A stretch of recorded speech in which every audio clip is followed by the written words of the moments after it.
Here we are. Mike, do you want a little tech talk with CJ? Tech talk. Yes, CJ, a tech question. Yeah. CJ, is there a good solution for a home printer that isn't a disaster? I got one. And it doesn't like jam and like run out of ink real quick. Can you send me what model it is? I fucking hate mine. It was like $400. Yeah, so personally, I've avoided having a printer my entire adult life, and whenever I've needed one, I think there's one in my apartment complex. There's one at work. There's like the library, of course. So I've always had it when I needed it, but I don't need it too often. But I have read and heard a lot about how shit the printer market is heading, and like the subscription model, and like needing to pay a service, and they'll just like cut your shit off at a certain point if you aren't paying. Like you could pay for the cartridge, but then if you don't pay the subscription service, they'll just like stop letting you use the printer. So That's crazy.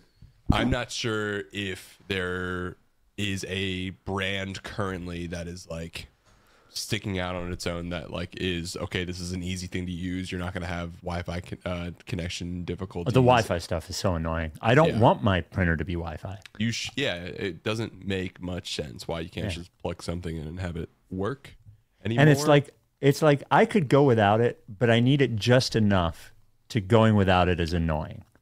Sure. Do you know what I mean? Like, that's how we felt. Where it's like, I don't have to do much. If it's here, it's just here. I really look, I relate to the idea of like, if a printer was having very frustrating malfunctions, it would drive me insane. Yeah.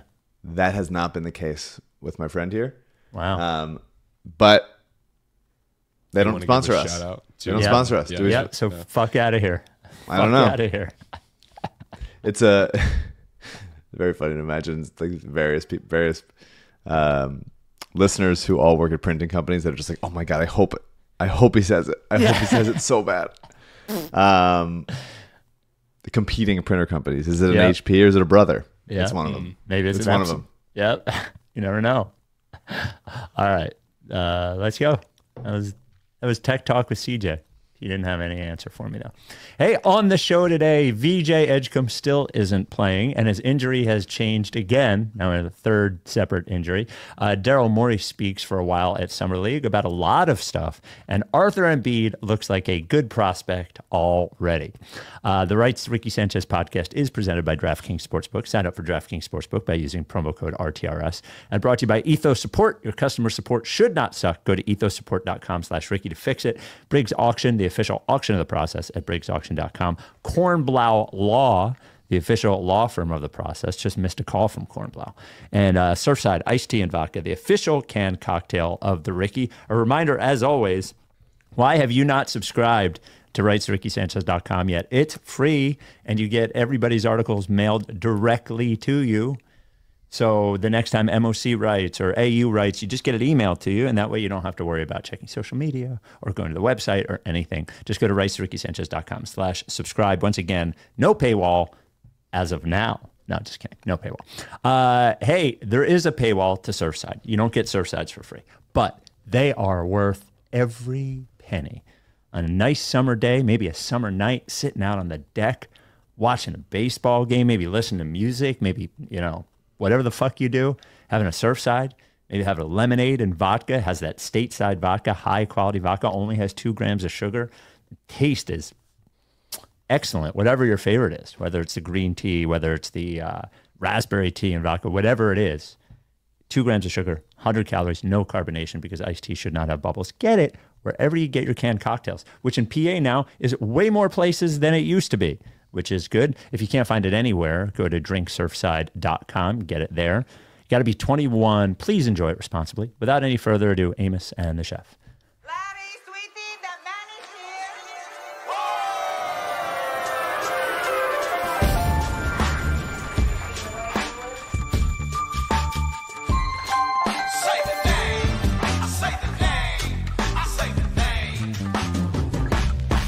We were right, y'all. We were right. Even when it went wrong, we were right. We was right, y'all. We were right. So say the name. Say the name. We were right, y'all. We were right. Even when it went wrong, we were right. We were right, y'all. We were right. So say the name. Say the name. Say the name.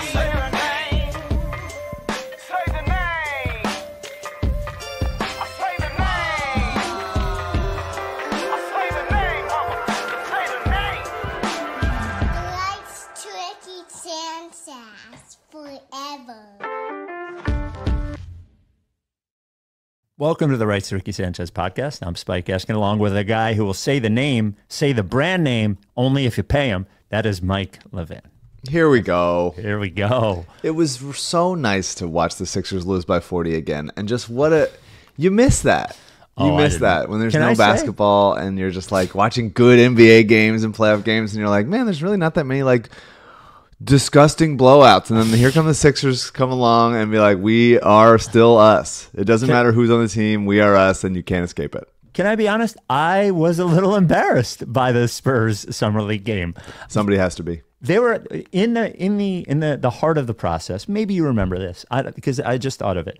There was no team that would kick our ass in the heart of the process like the Spurs.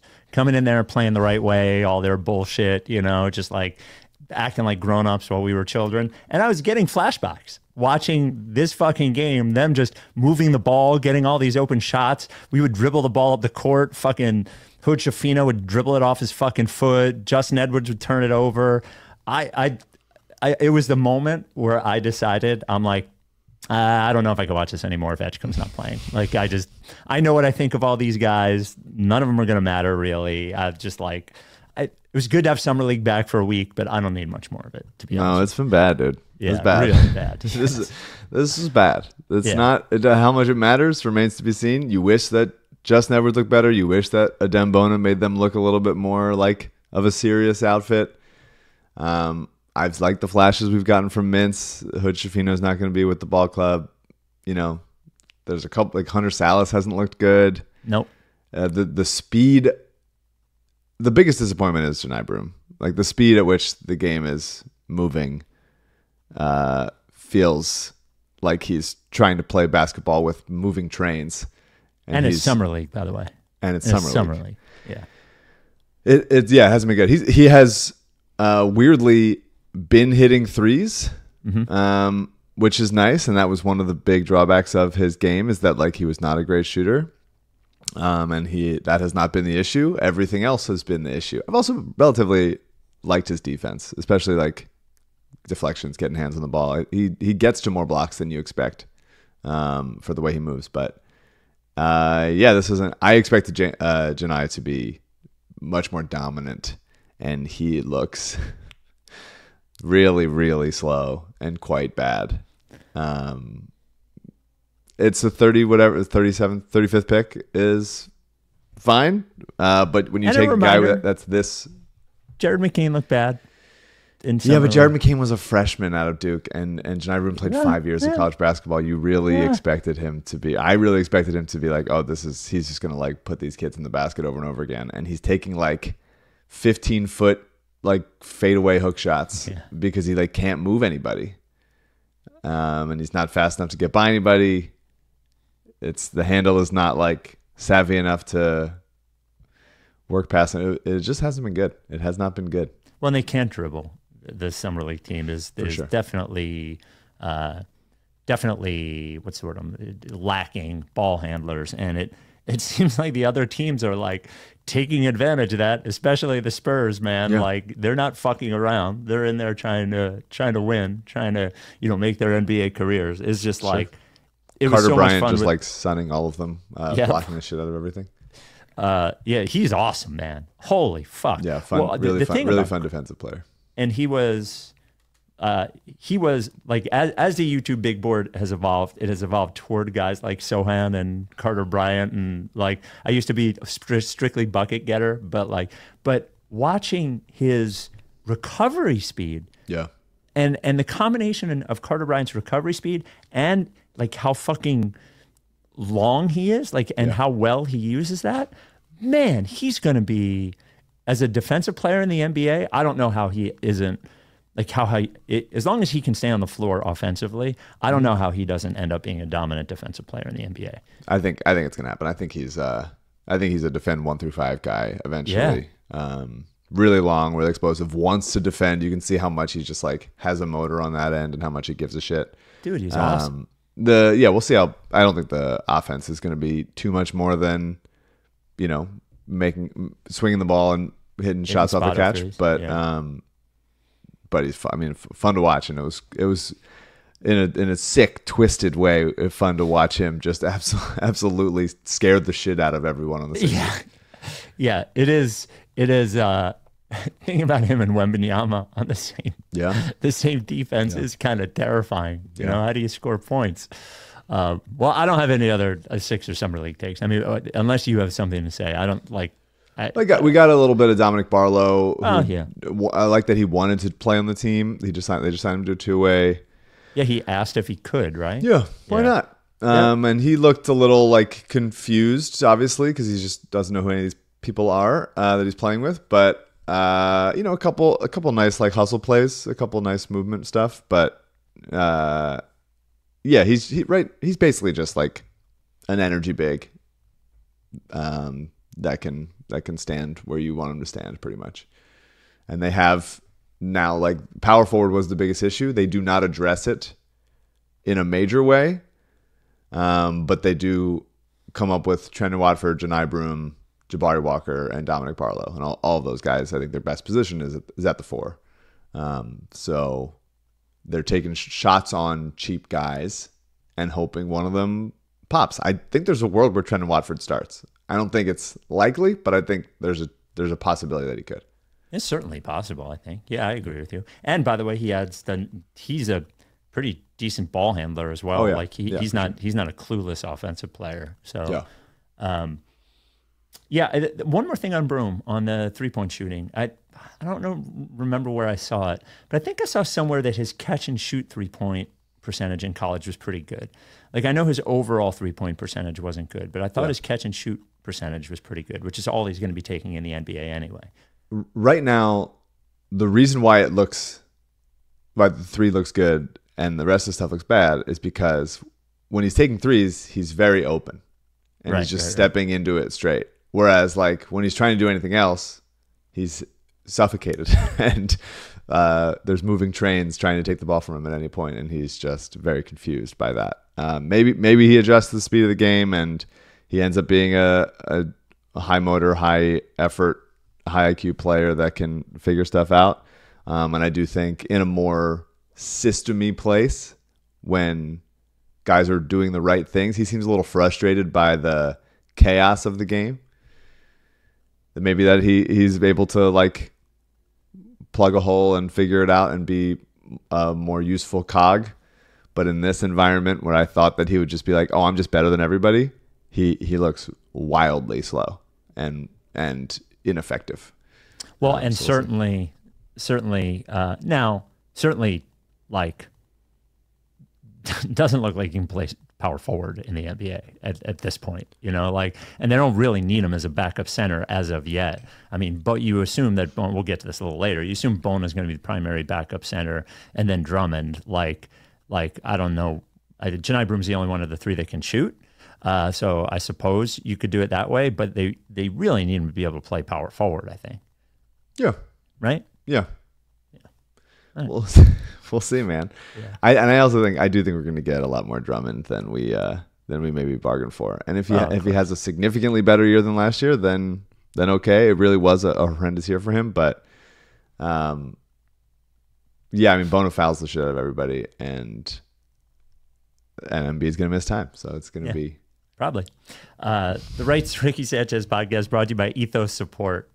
Mike, I'm going to tell you a bad customer support story as to why a company needs a better one. You love these. Yeah, well, that's what Ethos Support is going to do. Here's a bad one. We ordered a rug for a living room, 9 feet by 12 feet. It's a very big rug, right? It's fucking heavy. Rugs are huge. We unwind it, and there's a hole in it. Yeah. So I tell them, hey, there's a hole in the rug. They're like, all right, we'll do an exchange. Here's your FedEx tracking number. And I was like, well, the fucking rug is 9 by 12. How do I get it back to you? And they're like, you're going to have to find a bag. a bag for fucking, how do I pack this up? So it was an hour on chat, on phone, all this. And you know what I'm going to do? I'm just going to keep the fucking rug. Yeah, that's what they expect. Yeah, they win. And that's not the kind of, I will never order from this place again, ever. You couldn't pay me to order from again. That is the difference between having good customer support and bad customer support. If they were great about it, if they were just like, we're going to send you the bag, or if they were just like, we'll just send you a new fucking rug, whatever, do whatever with the other one, which is what they should do, then I would love that company forever. If your company has doesn't have the latter kind of customer service, the one that's just going to solve the problem, the one that's there whenever your customer needs them, morning, noon, night, that's there, whatever platform, whether it's phone or chat or social media or email, you got to get in touch with Ethos Support. It doesn't matter how big your company is. Ethos Support can put together a perfect customer support team for you. It doesn't matter how small your company is. They can put it together for you in less than 2 weeks with no contract. You can leave whenever you want. Go to ethossupport.com/Ricky or call or text Blair, who is in charge, 240-593-2485. Once again, Blair is 240-593-2485. The point of customer support, the reason that your customers are reaching out to you is when something's wrong. All they want you to do is solve it. Ethos Support is going to put together a good team for you. By the way, your customers won't be stuck talking to a chat bot, pressing 8 times to get to an agent. No, they're just going to get somebody who's going to help them with their problem and make them advocates for your company, as opposed to being pissed off like I am with the company with the fucking rug. Again, no contracts. If you're not happy, you just walk away. They can put together the team in as little as 2 weeks. No company too small, no company too big. Go to ethossupport.com/Ricky or call or text Blair at 240-593-2485. Ethos Support. I think this could be, last thing on that, I think this could be your calling. Customer you being support? like being a righteous advocate for like consumer protection against these like companies that don't give a shit. I think you can take it all the way to Are you Congress. making fun of me or a little bit? No, I'm I'm being seriously, honest. Okay. genuinely, this is not a joke. I think that Okay. because of how frustrated it gets you, it gets me frustrated, and I just want to like get violent. But you get frustrated and you get like very like clear headed about what needs to happen. And Right. I think this could be, we can use this. I'm saying. Yeah. Yeah, well, thank you. I will take that. I will take that Think into about consideration. it. Back your mind for the post radio career. I will. And you know what? When a company does have good customers, it's not like I just complain. I'll say this: I haven't ordered something from them in a while because I use a local place now. But Chewy, like, they sell the pet stuff online. Mm-hmm. If you ever have a fucking problem, they just fucking solve it. There you go. Solve it in 2 seconds. There you go. Anyway, here's a guy who we wish would solve problems in 2 seconds. His job's a lot harder than fixing my fucking rug. But by the way, just send me a new rug. How much does it cost to Send him a FedEx new rug, 2 Daryl. rugs? Daryl, send him a fucking rug. Unbelievable. So Daryl Morey spoke at Summer League. Yeah.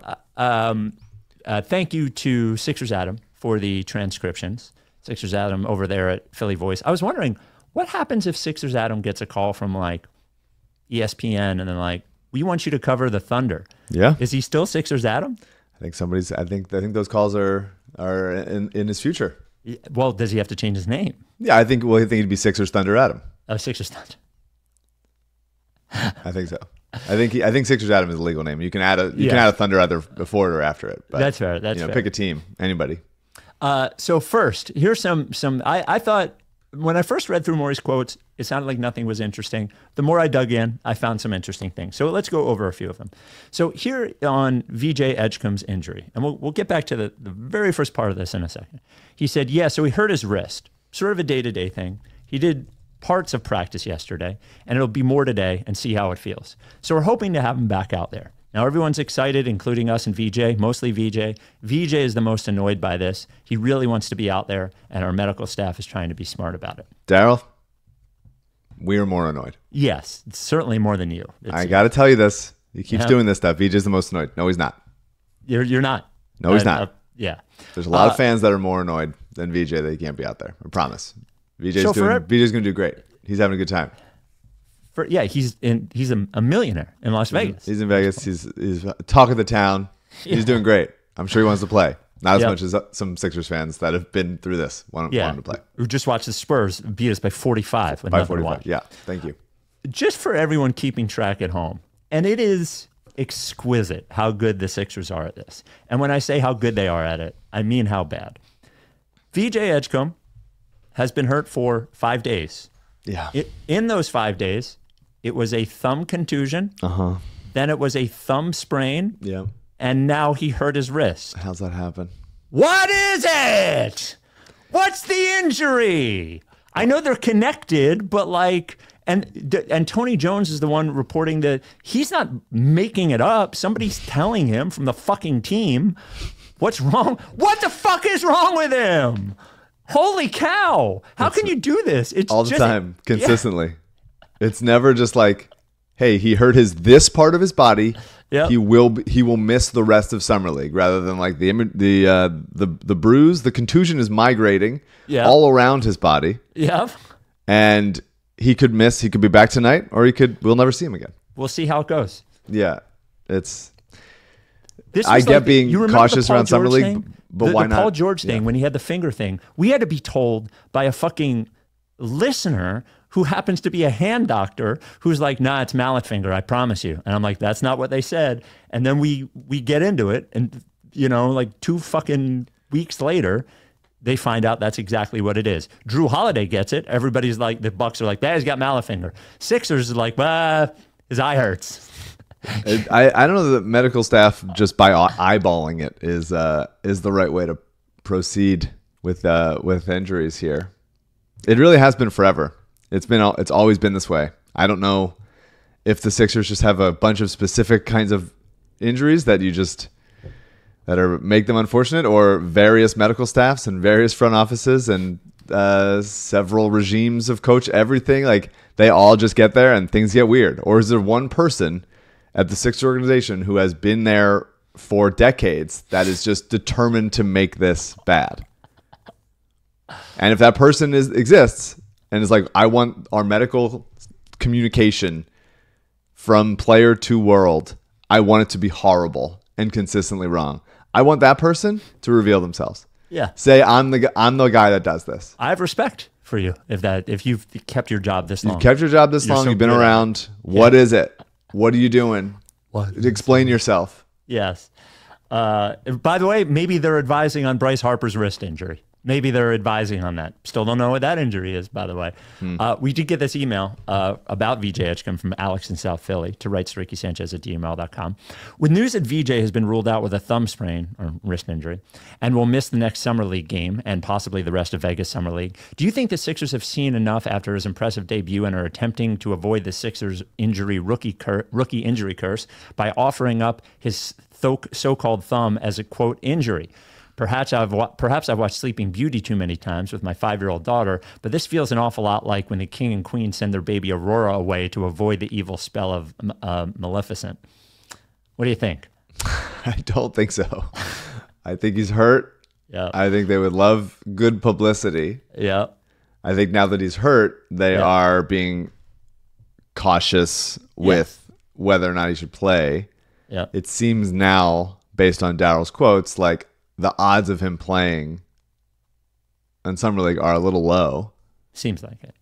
Which is a bummer that they didn't just go, hey, he hurt his wrist, he's out for Summer League. Like, why we have to do It's always this. It's always, at least this time, it was more than a half an hour from tip-off that we knew he wasn't going to play. That's good. So That's good. Here is Daryl on Janai Broom. Janai's had some good moments. I think he's getting adjusted to the speed of the game. Obviously, he played in a very good conference in the SEC and faced a lot, but the NBA is one more level. He's super high bounce back. I feel confident he'll figure it out. Probably 1 or 2 games have been really good, and then 1 or 2, I'm sure he would say, hey, that wasn't my best game. But he's on a 4-year deal, and we feel like he's going to be someone who can contribute over time. If your second-round pick is contributing in year 1, you're in a really good spot. Hopefully he can get there, but I know he's got the right attitude and approach to do the work that's required to get over there. Yeah, I mean, it's this was a good. I like second round picks on a 4-year deal that you can say like they're making very little money and they'll contribute eventually. You can't assume that a guy is going to play, but when you draft a guy this old that had this level of production, it does make you think. And he performs as badly. He hasn't had. Haven't He has not had two really good games. Like that's not true. Well, yeah, that's definitely a lie. He has not been good, and he's had a couple nice moments, a couple like standing in the right place when the offensive rebound comes to him, puts it back fine. A couple nice moments defensively, whatever. There's composure there, but sometimes maybe a little too much composure. You could use a little bit of lack of composure where he gets just fucking blows by somebody. He's not going to do that. It really just makes you question: can this guy play basketball against superior athletes when the ball is not operating through him, and you're not just running offense through him? And thus far, it's a bad showing. But shit. hopefully the speed bounces back. You would think that the SEC, he played really high level ball at the SEC. I'd rather Giles say he's hurt, honestly. If he was like, yeah, his foot falling off, that's why he looks so slow. He hasn't said that for a Janai Broom injury. Well, I hope that he has been injured, not that he gets injured. Okay, right. But yeah, I mean, there's he'll go to the G League. I think Daryl later mentions that he's going to go to the G League, which I would estimate was not their plan from the start. Maybe they're like, yeah, I'll probably pop in there, but like he's NBA ready.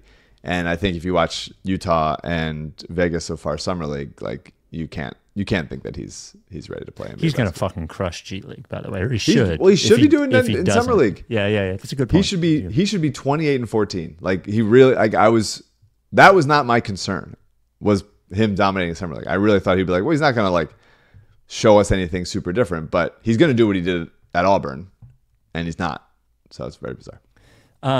So I read his statement on the next thing, and I called bullshit on it, and then I looked at it, and I think he might be right. So here is on the roster given. Now, if you remember his year-end press conference, he was like, we didn't think about the regular season enough. We definitely need to get younger. We definitely need to get more athletic, like blah, blah, blah, blah. I thought too much about the playoffs. Yeah. Okay. Well, I went in with the big goal of being younger and more athletic among the group that we think will likely be on the floor. I feel like we've done that. I think around Joel and Paul, I think pretty much every likely rotation player is 27 or 28 or younger. So we're looking forward to that and optimistic on where things are with Joel. So looking forward to next season. And it felt like bullshit until I looked at the rotation, and he's kind of right. So tell me, like, here's the way I think about it. Okay, the guards, Maxey, Grimes, McCain, and Edgecombe. Now, Lowry and Gordon are there, but you would hope that primarily the minutes are those first four guys. I think it's more likely Gordon plays a little more than Lowry, but that would be my guess. Yeah. Forwards, Paul George, Justin Edwards, Kelly Oubre, Trendon Watford, Ricky Council. So that's definitely younger than where we started last year and more athletic than where we started last year. Edwards, Oubre, Watford is around Paul George is, Oubre's not young, but he's not old, and he's certainly a good athlete. Sure. And then center, Embiid, and then Bona, then Broom, and Drummond. So, and then the two ways, Hunter Salas, Jabari Walker, Dominic Barlow. I do think this feels, when I spell it out that way, and they're obviously... I would move Drummond up in that rotation. Ahead of Bona. Certainly ahead of Broom. Ahead of Broom, right. Yeah. But I would not be surprised if the Sixers if it's Embiid's out, let's say it's just a back-to-back. I think Drummond is starting that game. Okay. That's my guess. Okay. It does feel better. I mean, there's the obvious lack of one more big forward, but he gets to that later. But what old player did they lose since last season? Well, so here's the difference. It's just Yabusele. Well, but he's not old. Right, but here's the difference. Is we're thinking last year was really 2 seasons. Yeah. So what's happening is the younger and more athletic Sixers that we saw in the second half of the season have more. So, Grimes was not there. I think it's a Caleb Martin for Quentin Grimes swap. But it's also Justin Edwards was not playing in the beginning of the year too, right? Yeah. So I think, and Jared McKean was not there in the second half of the year, who was also younger, and Edgecomb's there. Yeah. So you figure Edgecombe over Gordon or Lowry, whatever. So it's not drastic. It can only be so drastic given their limitations. But I think it's fair to say that within the limitations of what they could do, they took steps to achieving that goal. Yes, I would say that, last year they started the season with way more veterans in the rotation. Yes. Reggie Jackson was here. Yeah. And Yabusele he's not super young, but he played youngish with like an effort of a younger man. I guess the issue to me is like two things. One, they weren't, aside from Edgecombe, since the end of last season. I mean, Grimes for Caleb Martin, that is a move to get younger. Although Caleb, when healthy, plays hard and energetically and everything, and he wasn't healthy with the Sixers. But since, aside from VJ, which they used obviously high draft capital to take a young person, they basically decided, hey, instead of filling the cheap ends of our roster with veteran minimums, we're going to bring in. It's really just Trendon Watford. They bump up Justin Edwards and bumping up Edwards. End of last season, but like Lowry was here last year, he's still here. Eric Gordon was here last year, he's still here. Andre Drummond last year, he's still here. And Daryl says, yeah, the guys in the rotation are all 28, 29. Why the fuck do we have 3 fucking ancient guys that you're like, they're not in the rotation? Why? Well, there's nothing you can do with Gordon. But the Kyle Lowry one you can. Okay. And that to me is the like, if you're, it's quibbling, but like, there's, Jay Huff is the example that I keep bringing up, because they could have had him so many times, and it'd be so nice to have like a legitimate stretch 5. And these look, nothing matters if Embiid's not healthy. Of course, nothing matters if Paul George isn't healthy. Daryl says this: if any of our 3 guys isn't there, then we're not gonna be able to hit where we want to hit. But like, to me, it's just allocating too much of the roster to 20% of the roster to guys who can't play in the playoffs, guys who don't want to play in the regular season. And how much like mentoring are they going to do? Are they going to be going on like big like guy. Field trips? It's 2. Eric Gordon is here for VJ Edgecombe. I know that he gave him the option, but like, it to me that was last year's fuck up. That was last year's fuck up, but then he compounded it by bringing Lowry back this year. And I don't think Eric Gordon can play in the playoffs, by the way. I do. I mean, he can stand in the playoffs.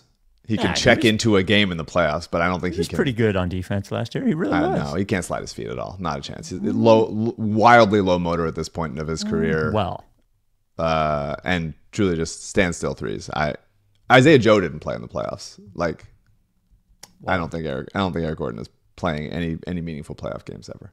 The Rights to Ricky Sanchez podcast is brought to you by Briggs Auction, the official auction of the Ricky. Briggs Auction. Now, here's some context that doesn't really matter to you.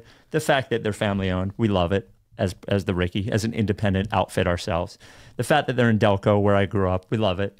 But the shit you can get from Briggs Auction every single week, you don't have to go there. No. You download the app, the Briggs Auction app in Google Play or the App Store. They're back to every week. They took July 4th off. There's a sale every week. At least 500 lots usually, sometimes up to 1,000. A lot of them starting at $1. Collectibles, art, home furnishings, furniture, jewelry, clothing. CJ's Briggs Auction item of the week. What do you got, CJ? Yeah, thinking about printers earlier in the topic of items that I don't need, but maybe would serve a cool purpose. Yeah. We got a mid-century modern magazine holder. Look at that. I don't keep magazines around the house. Yeah, but maybe in the bathroom? If I had something like this, I'd Your want to have waiting room? some magazines in my house. Next to the couch, in the bathroom, somewhere. It fits in with the style that I like, and that's beauty. Looks very cool. Yeah, that's beauty. Right the range for this is $100 to $300, which maybe it's a real antique piece. It's starting at 50 beans right now, so it's definitely in the range right now. But yeah, looks cool. I'd love to get some magazines put in there. Maybe highlights, like you're at the kids' dentist office or something. Yeah. I was looking today in the sale going on. They have a bunch of vinyl. Man, I wish I was a vinyl guy. Like, I always think about buying vinyl, but they had a lot of like 90s hip hop vinyl in the one lot. Was really cool. What you do is you just download the app, like I said, or you go to briggsauction.com.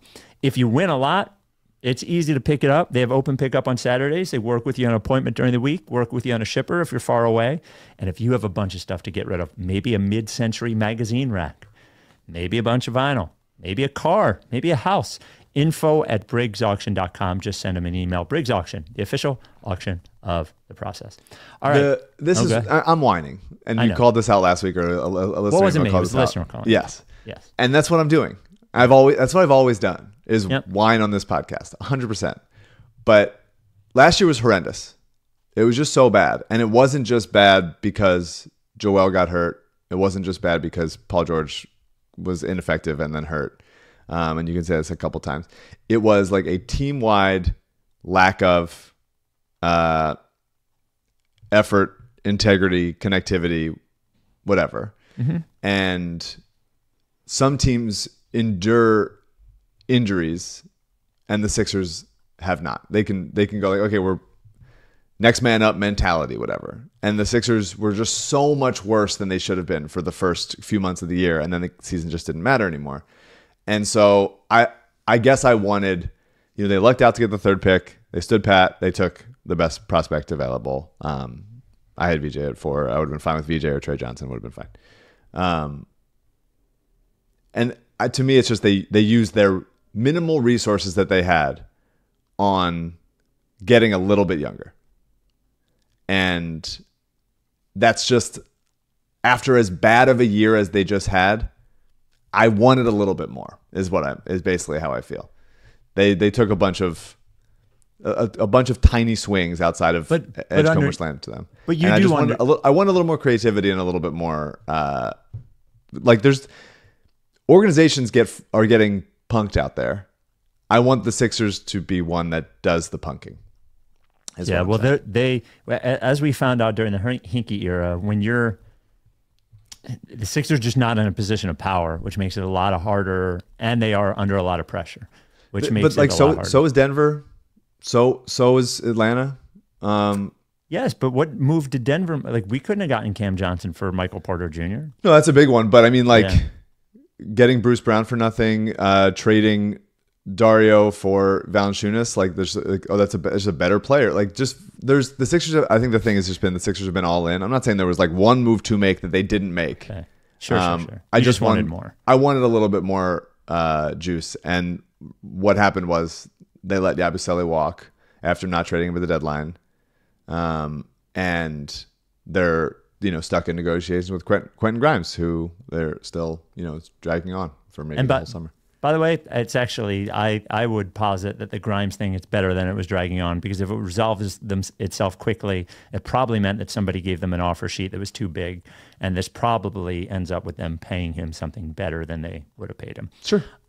Here is Daryl on, so, putting Lowry and Gordon aside, they have 4 young guards, and that is a lot of a lot of players that need minutes, and maybe not as many minutes.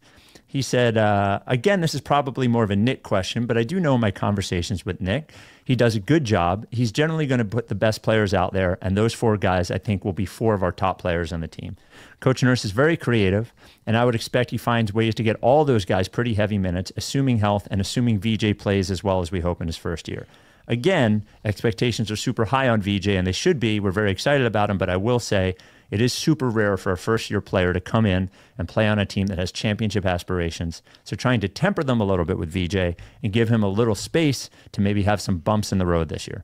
But I do think the best version of our team, if we can get Quentin back, is all 4 of those guys will be playing pretty heavy minutes, and Coach Nurse will have to use creativity to find out how to best utilize them. I did like this answer because I do think he makes excuses for Nick Nurse sometimes. When Nick Nurse should have done a better job last year. Again, I was fine with them not firing Nick Nurse. I don't really care that much. It's hard to punish one guy for everything that went wrong last year. And, there's a lot of things that went wrong.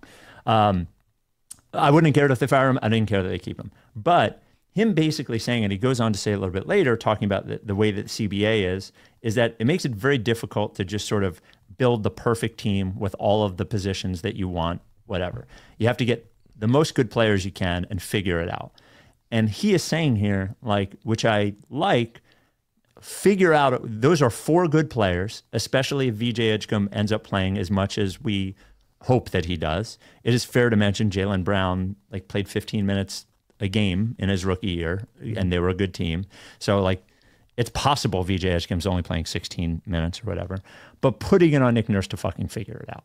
Because if they're all, we know the three guys are going to be good. We know Maxi's going to be good. We know Grimes is going to be good. We know McCain's going to be good. And if Edgecombe's going to be good, they have to find a way to play fucking four guards enough. They just do. Yeah, there's not that much material difference between like playing like Justin Edwards size and Edgecombe and Grimes size. So thinking about that binary, I don't do it. I understand people do. As long as you have somebody that can handle the ball, which obviously the Sixers do, and Maxey and McCain, and in some secondary ways, Paul George, having guys that play hard, fly around, can hit shots, can be beasts in transition the way Edgecombe is going to be. I'm going to be annoyed if Eric Gordon plays any minutes over Edgecombe, and he's going to. And your Jaylen Brown point is fair, but the Sixers were not in as dire of a situation as the Celtics were at that point. Like, Edgecombe needs to play and needs to get better. I mean, the Sixers are in a more dire situation. If I didn't say that, that is That's what I not meant to say. Yeah. That is definitely what I meant to say. Okay. But yeah, and I have like, if the Sixers somehow start the season like 20-8, and then it becomes, oh wow, like something's happening here, we can prioritize this season a little bit more, then fine. But if they're like, we're 8-13, and all of a sudden the start Eric Gordon bell is ringing, I'm going to be annoyed. I'm going to be so annoyed. If they're starting Eric Gordon, something went wrong. I Yes. think. Yeah. Yes. Well, something's already gone wrong. That's the fact that he's here is something has gone wrong. By the way, you mentioning Valanciunas, us trading for a guy and that guy immediately saying that he's going to go play in Greece. That's true. That's true. We certainly would have obliterated them. Just like rip off the Kings, rip off the Pelicans. Somebody do that. We should be doing that. Everybody else is doing it. We should be doing it. On the two-way guys, I think Jabari and Barlow, we were really excited to get. I think one thing to speak about learning from last season is when we had our key players out, Joel primarily, that really challenged our depth at the big spot. So we went into this offseason really prioritizing getting some good young players, and our best tool to do that was the two-way. I do think us moving earlier on two ways was an advantage in that while the minimums around the league get squeezed in general in these systems, teams carrying less players on their roster and things like that, I think being able to get Jabari and Dominic and say, hey, we think you'll have a role even though it's a two-way, I think that's an edge, and we were thrilled that they chose to join us. Yeah. These are two good two-way signings for a team that goes, well, we're burning 3 roster spots on 77-year-old men, so we need some guys that can jump in, and Jabari and Barlow are fit that bill. This was in reference to the Nick Nurse thing I said. He talked about the CBA. He said, I think about it from the bigger picture, which is essentially the CBA is like, how do you get the best possible team with the constraints of that? It's just like a box. You have to fit as many good players into it as possible and hopefully mesh and work well with how Coach Nurse likes to play. Whenever you're trying to get as many good players into the constraints of the CBA, there's going to be tension on exactly how salaries come out and things like that. I do think he is quietly, he always defers to Nick Nurse on who's going to play where and that sort of thing. But him repeatedly saying, like, specific positional roster construction cannot be an excuse here. This is the way the CBA works. If the players are good enough, you got to figure out a way. I think quietly is a little needed Nurse pressure, I think. Maybe. Yeah. It's interesting that you read it like that. Yeah. I don't even know if he meant to, but like he is sort of going, like he's sort of saying, like, as I said, like the situation that they're in makes it impossible to, we all want them to have an athletic power forward who can switch on the wing and hit threes. Mm-hmm. Well, can't do it, but we have 4 better younger guards than most teams have. Yeah. So figure it out with that. Figure it out that way. And that is the hope of a Nick Nurse creativity wise, and having coached in so many different areas. Like, you can go, all right, this is how I generally like to coach. I like to his preference is the Raptors long wings flying around, deflecting everything. And so maybe this is not the roster for that. Maybe there's a different style of offense and defense that you want to be coaching that could maximize strengths and cover up some weaknesses. But I mean, again, like the Sixers have never, since Joel's first year in the league, have never had like a take a step back year. Last year was not an intentional one. Right. They certainly weren't like, all right, we're going to clear a little salary, we're going to get a little breathing room, Right. and we're going to reload and whatever. It's been like futile attempts at going for it all the time. And so that has limited them in what they can do, to the point that they have, and this is frustrating to me, 0 picks in next year's draft. Right. And that's just a bad place to be in when you're not sure if you're going to win 25 games again this year. It'd be nice to have some option. Obviously, a top 4 protected pick is a fail safe a little bit, but it'd be nice to have a pick or two that you can go, all right, we got this in our coffin. So I would, if there's a way to pick up a draft pick between now and the deadline, that would be nice, I think. But by the way, like, and I know we said this last year, but it has to be true this year. If Embiid isn't playing, like I would expect Paul George has better injury luck this year than last year. Knock on wood. They have to be competitive this year without Embiid. Yeah. They just have to be. And when I say competitive, I don't think they should win 45 games if he doesn't play. But like they have to be not a disaster. They have to be like a 37 win team or something, or a 39 win team without Joel Embiid. They just have to be. Like that, it's inexcusable with the number of teams that are able to do that, and with the amount of talent they have. Yes, like they just have to be in the games that they need to be better in the games that Joel is playing, and they need to be better in the games that Joel is not playing. Yes, it just needs to be like a more professional, serious organization, like across the board. Yep. The Rights to Ricky Sanchez podcast brought to you by Kornblau Law. Oh, that's right. We got this email from longtime listener, our friend Chisholm. Now, Chisholm is a sports radio host in Oklahoma City, ends up being a Ricky guy. Now, I know you say Kornblau. What the hell is going on here? He sends us an email.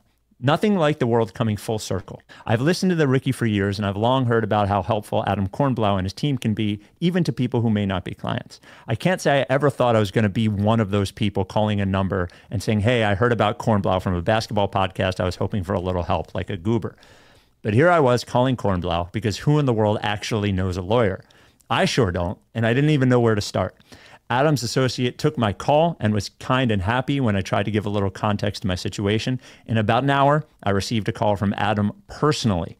He quickly asked and answered a few questions, laid out my best practices going forward, and gave me a lot of peace of mind. Followed quickly by asking if I thought VJ was going to play in Vegas. I can't believe a basketball podcast actually helped connect me to someone who helped me with a legal matter. Adam was great, highly recommended. Long live Kornblau, long live the Ricky. Beautiful. Love it. Kornblau and Kornblau is now Kornblau Law. If you want to know the difference, just go to the website, kornblaulaw.com, and look at how handsome Adam looks in there. Kornblau at kornblaulaw.com, 215-701-4467. Just like the email said, when you reach out, you're going to end up talking to Adam. So if you think they specialize in personal injury, medical malpractice is what they really, really do, but they do all sorts of personal injury, whether you're injured at work, car accident, slip and fall, whatever it is. If you've been hurt and you think you might have a case, it's somebody else's fault, you got to reach out to Kornblau. Been doing this for his whole life, basically, since he was a baby, and there's nobody better. And as we've mentioned before, you have some other legal problem, he's probably going to have an answer for you. Again, send him an email, kornblau at kornblaulaw.com. That's KORNBLAU, kornblau at kornblaulaw.com, or give him a call, 215-701-4467. That is Kornblau Law, the official law firm of the process. Final two things from Daryl. On Jared McCain's injury recovery, we've seen Jared McCain a lot during Summer League, but not playing, but he's down there. Mm-hmm. He said, great, he's on track. He just met with the doctor that did his surgery. Everything is nominally on track. So he is on track to be where he should be by training camp. Then asking on Embiid, also on track. That would be my best anticipation at this point. Yeah, it's so delicate with Joel. Carefully worded with Embiid. Yeah. Just like, oh yeah, he's doing good. He's gonna be good. Probably be there. Maybe. Yeah. Okay. Embiid, Joel Embiid. Yeah, Oh he's around, Yeah. kicking yeah. around, doing fine. Yep. Yeah. We got this email about Janai Broom from Lewis, writes RickySanchez@gmail.com. With apologies to B-Ball Paul, is it so impossible for a big to train his way into adding to his vertical? Put it this way. What's more realistic over 18 months? Broom adding 2 inches to his vertical or 5 points to his three-point percentage? Either would help. Lewis from Bethlehem. I think the threes. I think so too. In the NBA, he's going to be able to step into open threes because if he's playing with the regular players on the Sixers, and in college he was constantly covered and one of the more focal points of anybody. And he's 22 years old, 23, probably not going to get more athletic. Probably not. Yeah. If he's like 19, you can go like, oh, there's more to unlock if he gets into an NBA workout regimen, whatever. But he's played Auburn for a few years. I think this is that. This is that. His non-basketball question. Hold on. I lost it. Hold on. I see it. Polish water ice, snow cone, shaved ice, or Italian ice. Well, Yeah. I worked at Rita's for 3 or 4 years in high school, so I'm gonna go Italian ice. Yeah, I think the problem with shaved ice and snow cone is that the first Snow bite cone or bad. two, or what's that? Snow cone bad. Well, the first bite or two with both of them are great, and then you're just eating ice because the all the stuff goes to the bottom. Yeah. You know? Yeah, you can't do snow cone is insane. Snow cone looks cool. Yes. It is not something that you can really eat. No, you end up drinking all the juice at the Yeah, bottom, and come on. I don't know if you saw this, but I did. That Joel's wife Anna posted a video of Joel and Arthur. Now, first of all, it is stunning to see Arthur as like a little kid now and not a baby. Arthur, here he is. So Joel showing him how to shoot. I love this. But look at Arthur just hitting shot after training. shot. These are seemingly his first attempts. Yeah, he's just fucking. This kid's gonna be amazing. And he hits 3 in a row. It's a soccer ball. It was no rim. There was nothing close. Joel's No. basically saying it goes in always. And Yeah. the kid's like, okay, got it. And he just drains 3 in a row. And seeing Joel that excited Yep. is just really, really sweet.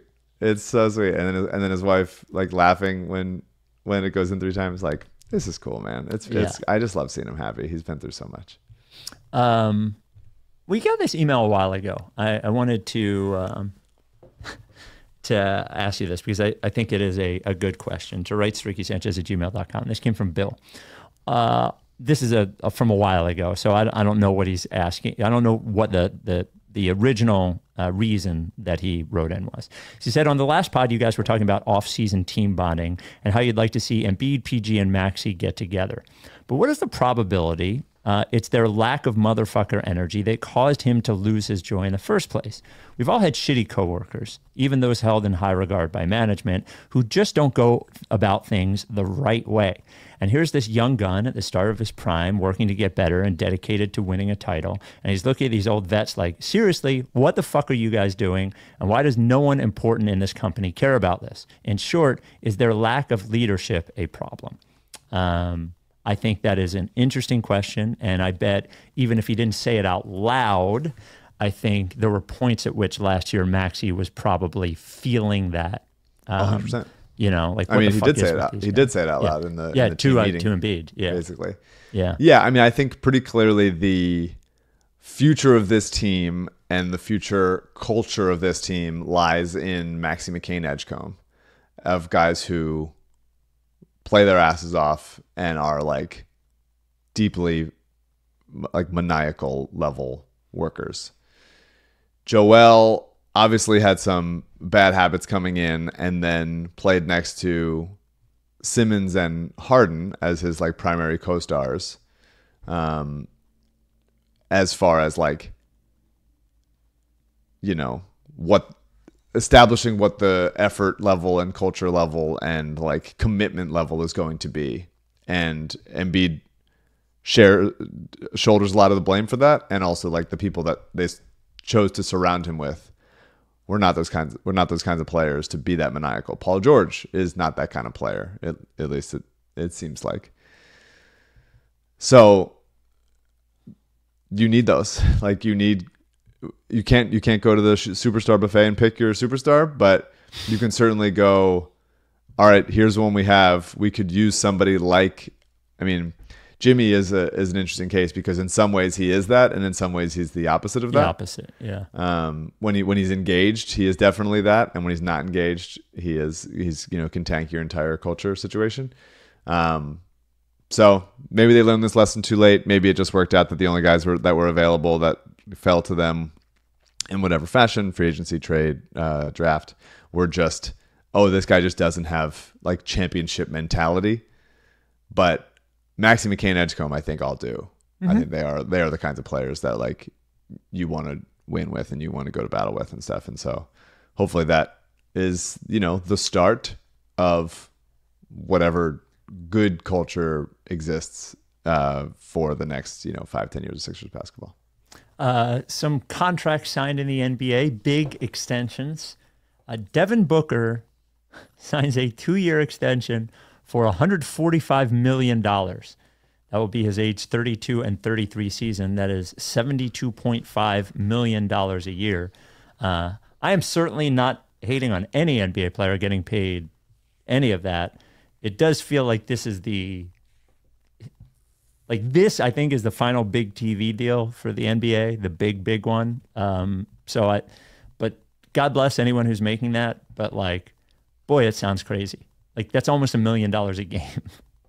Sure. So you're reacting to sticker shock more than yeah. I mean, like I think value. sometimes we lose because at that point you figure that'll be a third of the cap or something. Like at this point it would be a half. At that point, if it keeps going up the way, it'll be a third. I do think though, it's weird. Like the individual maxes, and I think Devin Booker's a great player for sure.